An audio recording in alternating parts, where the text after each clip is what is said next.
रहे हो तो जरूर दुपट्टा पहन के जाइएगा, क्योंकि उनकी नजर जो है वो आपके चेहरे पे नहीं रहेगी, वो नीचे जाएगी। प्लीज अपने आप को जरा प्रोटेक्ट कीजिए ऐसे लोगों के से।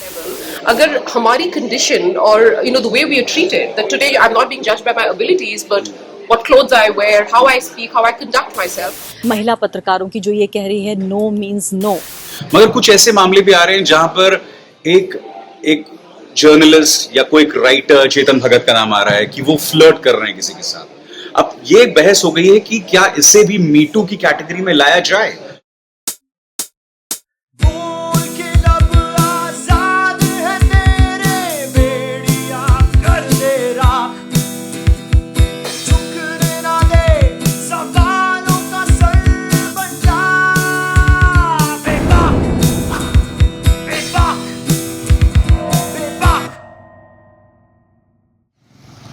आज बेबाक में मैं प्रधानमंत्री नरेंद्र मोदी से एक अपील करने जा रहा हूं कि अपने विदेश राज्य मंत्री एमजे अकबर को अपने पद से बर्खास्त कीजिए।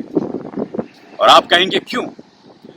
वो इसलिए कि देर से ही सही अब भारत में भी मी टू अभियान चल रहा है, यानी कि औरतों का जिस तरह से यौन शोषण हुआ है अलग अलग क्षेत्रों में, खासकर मीडिया में और एंटरटेनमेंट इंडस्ट्री में, उसको लेकर आवाजें बुलंद हो रही हैं।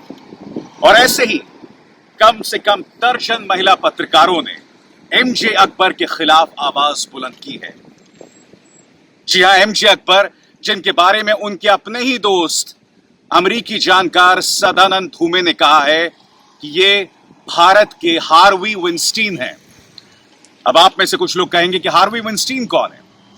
हार्वी विंस्टीन दरअसल हॉलीवुड के एक बहुत ही जाने माने प्रोड्यूसर थे और उन्होंने कई एक्ट्रेसेस पर शारीरिक संबंध स्थापित करने का दबाव बनाया, और जिन्होंने हार्वी विंस्टीन को मना किया, हार्वी विंस्टीन ने उनके करियर तबाह कर दिए। एमजे अकबर के बारे में वही शब्द या वही शब्दावली का इस्तेमाल हो रहा है, क्योंकि फहरिस्त बहुत लंबी है दोस्तों। मैं आपको बताना चाहूंगा, कम से कम आधा दर्जन पत्रकार इस वक्त सामने आई हैं, जिनमें प्रिया रमानी, कनिका गहलोत, सुपर्णा शर्मा, प्रेरणा भिंद्रा और कुछ तो ऐसी महिला पत्रकार हैं जो गुमनाम भी हैं। और सभी मामलों में एमजे अकबर इन महिला पत्रकारों को अपने 5 स्टार होटल के रूम में बुलाते थे और उस रूम के अंदर, जहां उस महिला को किसी तरह की कोई सुरक्षा नहीं थी, उनके साथ बदतमीजी किया करते थे। मगर इससे पहले कि मैं एक एक केस की तरफ आपकी तरफ जाऊं, मैं आपका ध्यान खींचना चाहूंगा फर्स्ट पोस्ट के एक आर्टिकल की तरफ। फर्स्ट पोस्ट का यह आर्टिकल एक गुमनाम पत्रकार ने लिखा है, एक महिला पत्रकार ने लिखा है। और क्या आप जानते हैं कि जैसे ही वो मामला सामने उभर कर आया, सभी महिला पत्रकारों ने कहा कि यह तो एमजे अकबर के बारे में ही लिखा गया है। क्या आप सुनना चाहेंगे कि सेहरन और खौफ पैदा करने वाली वो दास्तान क्या थी? तो आइए उसी महिला के शब्दों को आज मैं आपको दोहराता हूं। इस महिला पत्रकार को भी एमजे अकबर ने अपने 5 स्टार होटल के रूम में बुलवाया। जब मैं उनके रूम पहुंची तो एमजे अकबर के हाथ में विस्की का ग्लास था। उन्होंने मुझे ड्रिंक ऑफर किया, मगर मैंने मना कर दिया। फिर उन्होंने आदेश दिया उस महिला पत्रकार को कि आप फ्रिज से बर्फ निकालिए। और जब वो फ्रिज की तरफ बढ़ रही थी तो एमजे अकबर की निगाहें मानो उनके जिस्म के हर हिस्से को देख रही थी, क्योंकि उस महिला पत्रकार का कहना है कि महिलाओं को पता चल जाता है कि जब आप कोई पुरुष बुरी नजर से देख रहा हो तब आपको ये मालूमात हो जाती है। तो बताते हैं कि किस तरह से एमजे अकबर उन्हें घूर रहे थे, और जैसे ही वो झुकी फ्रिज में बर्फ निकालने और उठी, एमजे अकबर ठीक उनके पीछे खड़े हुए। एमजे अकबर को जैसे ही उन्होंने बर्फ ऑफर किया, यानी कि वो बकेट ऑफर किया जिसमें बर्फ थी, तो एमजे अकबर ने बर्फ का एक टुकड़ा उठाया और उनके हाथ में उसे इस तरह से लगाना शुरू किया। उसके बाद इस महिला पत्रकार का, इस गुमनाम महिला पत्रकार का कहना है कि एमजे अकबर ने मुझे स्मूच करना शुरू किया और उसके बाद मानो वो पूरी तरह से जम गई। वो लिखती हैं, आई froze, my mind rushed with so many possible exit strategies, but my feet didn't move and my parched throat didn't let out a sound. उनका गला सूख गया था, उनके पांव जम गए थे, मगर जैसे ही एमजे अकबर ने उन्हें स्मूच करना शुरू किया, उनके हाथ से बर्फ का बकेट गिर गया। वो लड़की किसी तरह से भागना शुरू किया। 22वें फ्लोर में था एमजे अकबर का कमरा और ये महिला पत्रकार जो है नंगे पांव 6 फ्लोर्स तक भागती रही और जब वो नीचे पहुंची तो वो बुरी तरह से कांप रही, बुरी तरह से रो रही थी। वो एक टैक्सी वाले के पास आई और टैक्सी वाले के सामने वो रोने लगी। उस टैक्सी वाले ने कहा, आप घबराइए मत, मैं आपका बलात्कार नहीं करूंगा। इस तरह के दंश को इस महिला पत्रकार को झेलना पड़ रहा है। मगर क्या आप जानते हैं कि ये इकलौता केस नहीं है। प्रिया रमानी कहती हैं, जो कि पहले इंडिया टुडे में थी, इंडियन एक्सप्रेस में भी थी, कि उन्होंने वोग के लिए अक्टूबर 2017 में एक आर्टिकल लिखा था और उस वक्त उन्होंने इस आर्टिकल में एमजे अकबर का नाम नहीं लिया था। वो बताती हैं कि किस तरह से एमजे अकबर ने जब उन्हें इंटरव्यू के लिए अपने 5 स्टार होटल के रूम में बुलाया था, तब वो इंटरव्यू नहीं था बल्कि डेट था। उस इंटरव्यू में वो उनसे कह रहे थे कि आओ मेरे साथ आके बैठो, आओ मेरे बिस्तर में आके बैठो। प्रिया रमानी ने इनकार कर दिया। कनिका गहलोत भी ये कहती हैं कि उन्होंने बुलाया उनको होटल के रूम में और बिल्कुल इस तरह की भाषा। सुपर्णा शर्मा, जो आजकल एशियन एज की रेजिडेंट एडिटर हैं, उन्होंने कहा था कि मैं 20s में थी, मैं 20 साल की थी और मैं एक बार न्यूज रूम में बैठी हुई थी। और गौर कीजिएगा इस बात पर, मैं न्यूज रूम में बैठी हुई थी और ये सब इस शख्स ने खुलेआम न्यूज रूम में किया। एमजे अकबर आए और उनका जो ब्रास स्ट्रैप है ना, ब्रास स्ट्रैप को प्लग कर दिया, यानी कि उसको एक तरह से अनहुक कर दिया। सुपर्णा ने जोरों से न्यूज रूम के अंदर उस शख्स पे चिल्लाया। सुपर्णा हमें यह भी बताती हैं कि कम से कम एशियन एज की 3 महिलाओं ने सेक्सुअल मिसकॉन्डक्ट के लिए इस शख्स की शिकायत की थी। यह है एमजे अकबर का चेहरा और यह दास्तान यहां नहीं रुकती है। शुमा राहा, प्रेरणा बिंद्रा कहती हैं कि एक बार एमजे अकबर ने, पहले प्रेरणा बिंद्रा ने नाम नहीं लिया एमजे अकबर का, बुलाया उनको, मगर जब वो रात को होटल में जाने से उन्होंने मना कर दिया प्रेरणा बिंद्रा को, तो लगातार एमजे अकबर उन पर गंदी गंदी टिप्पणियां करते रहे। यह हालत है उस पत्रकार के जिन्हें इस देश का महान पत्रकार कहा जाता है, एक ताकतवर पत्रकार कहा जाता है। ये वो पत्रकार हैं जिन्होंने 80 के दशक में कांग्रेस का साथ दिया था और आज पूरी जिम्मेदारी के साथ यहां पर खड़े होकर, साउथ ब्लॉक के सामने खड़े होकर मैं ये मांग कर रहा हूं, प्रधानमंत्री आप इन्हें बर्खास्त कीजिए। ये मांग मैं क्यों कर रहा हूं? ये मांग इसलिए मैं कर रहा हूं क्योंकि आज कई पत्रकारों ने, जी हां, कई पत्रकारों ने जिनके पुराने केसेस सामने उभर कर आ रहे हैं, उन्हें अपने पद से इस्तीफा देना पड़ रहा है। तो एमजे अकबर तो, इनकी तो पूरी लंबी चौड़ी दास्तानें हैं। तो सवाल यह कि एमजे अकबर इस्तीफा क्यों नहीं देंगे, उन पर क्यों खामोशी बरती जाएगी?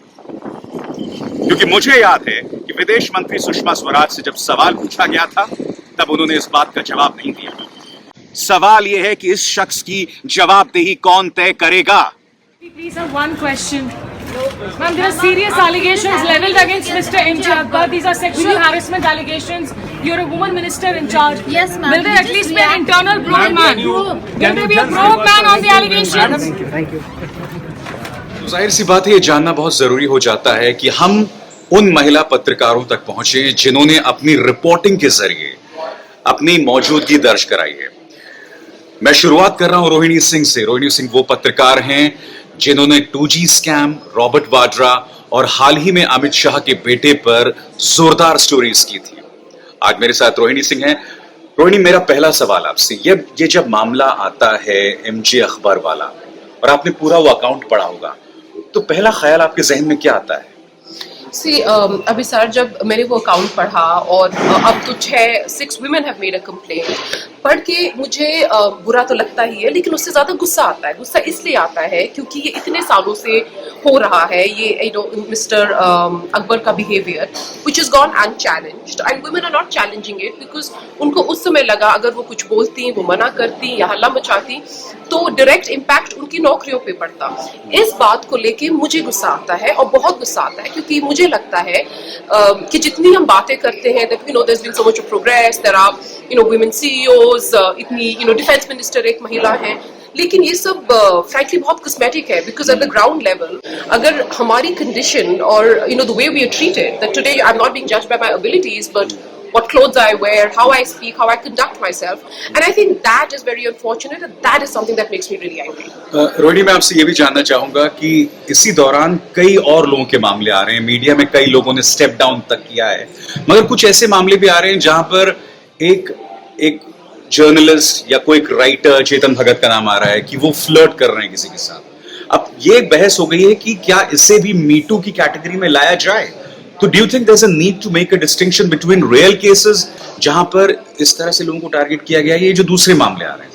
Of course, I think there is a very important need to make a distinction when it comes to these kind of cases, Abhisar. Only because और ये मैं ट्विटर पे काफी मैंने ट्वीट भी करा है कि मुझे लगता है जैसे चेतन भगत का जो जैसे मैसेजेस बाहर आए हैं, ये इनकी प्राइवेट डोमेन का इशू है। ये this is something that his wife needs to deal with it, right? वो फ्लर्ट कर रहे थे, was he creepy, was he not creepy, but मुझे ऐसा कुछ लगा नहीं कि ये एक हैरेसमेंट का मामला है।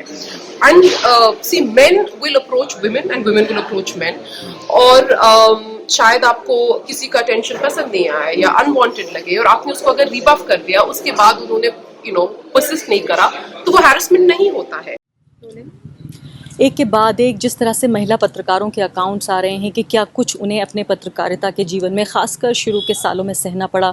यकीन जानिए मेरे रोंगटे खड़े हैं, एक अजीब सी कोफ्त हो रही है, घिन आ रही है कि वो महिलाएं जिन्होंने पढ़ाई की, जो तैयार की गई, ट्रेन की गई दरअसल उन लोगों की आवाज़ उठाने के लिए जिनके पास आवाज़ नहीं थी, बेआवाज़ लोगों की आवाज़ उठाने के लिए, वॉइसलेस लोगों की वॉइस उठाने के लिए। आज वो महिलाएँ जो हैं वो कितनी लाचार, कितनी बेचारी नज़र आ रही हैं। बेहद अजीब से एक असुरक्षा का भावना हो रहा है कि क्या वाकई हमारी ही बरादरी के लोग, हमारी ही पत्रकार बरादरी के जो हैं वो पुरुषों ने इस तरह का बर्ताव उनके साथ किया कि उन्हें अचानक से अपने करियर में 5, 10, 20 साल बाद जो है वो बेचारी बना दिया।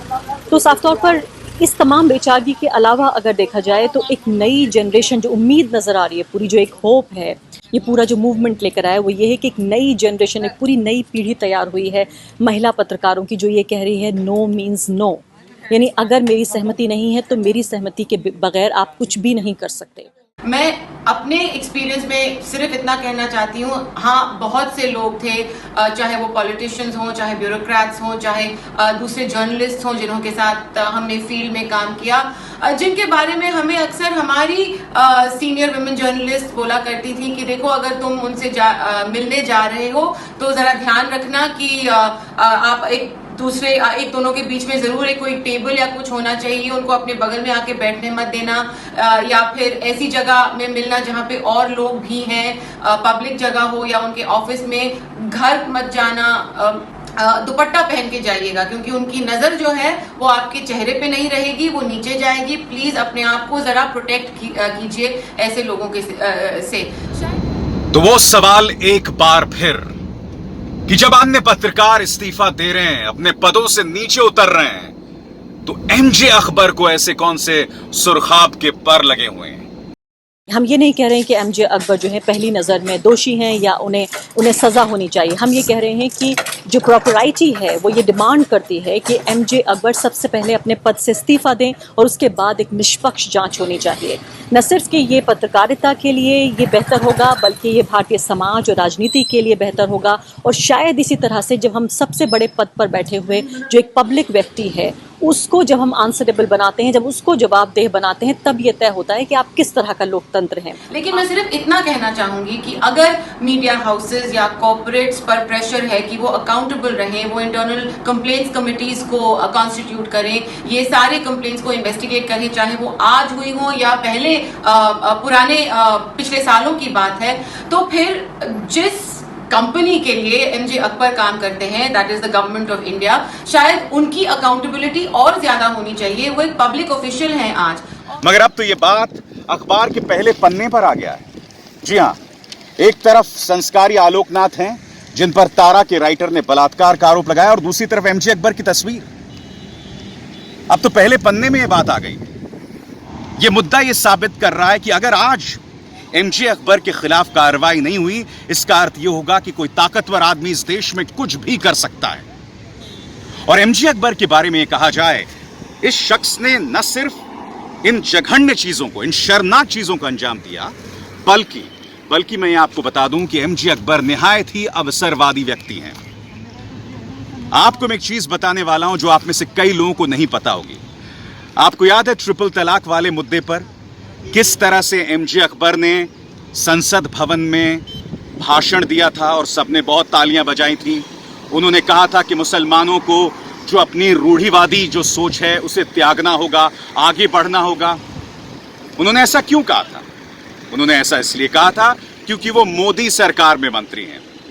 मगर क्या आप जानते हैं कि 80 के दशक में शहाबुद्दीन के मामले में एक गरीब मुसलमान महिला को एलिमनी के मामले में जब कट्टर मुसलमानों ने राजीव गांधी पर दबाव डाला था, तब एमजे अकबर के कहने पर ही राजीव गांधी संवैधानिक संशोधन लेकर आए थे।